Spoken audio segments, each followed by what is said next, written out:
These are two of our 4-H students this year. Jay Simpson and Rod, how you pronounce your last name, Rod? Lohokare. Okay. Okay, and they're gonna tell us a little bit about what they've been doing this spring with 4-H.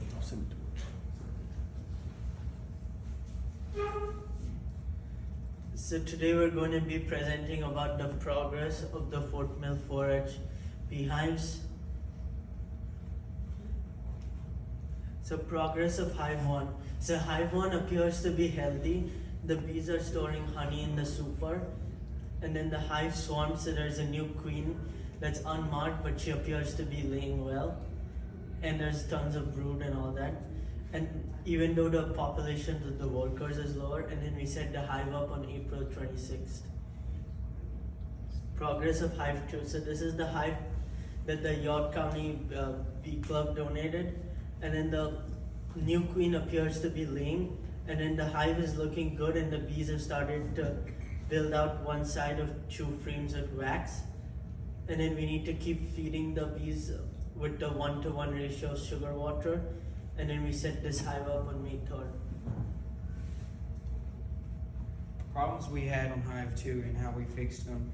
They were quickly taking up sugar syrup, and we had to constantly replace syrup. And can't really keep up with that because whatever happened, I forgot what she said. She said that the sugar took a long time to burn, melt, and there was very little brood.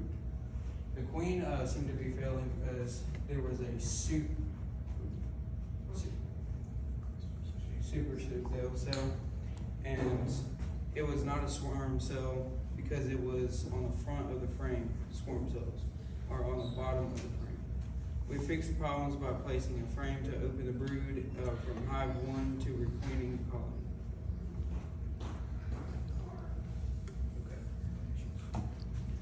Okay, so how we're controlling small hive beetles.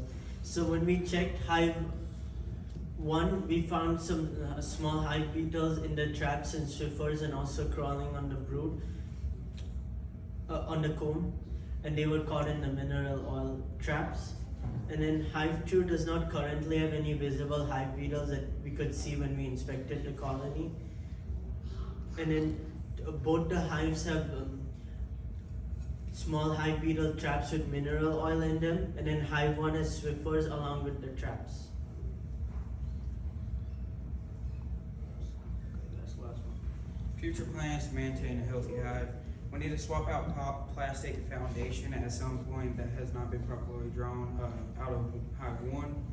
We need to treat the varroa mites at some point. Once Hive 2 recovers, we will need to stop feeding the colony and even potentially add a super. Let's get that out of the way. Did you mean sugar or super? Okay. We should add Swiffers in Hive 2.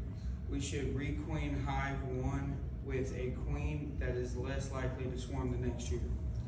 And after that, we will check once or twice every 2 weeks. And then I would like to give a shout out to the York County Bee Club for supporting the hives and sponsoring them. Thank you.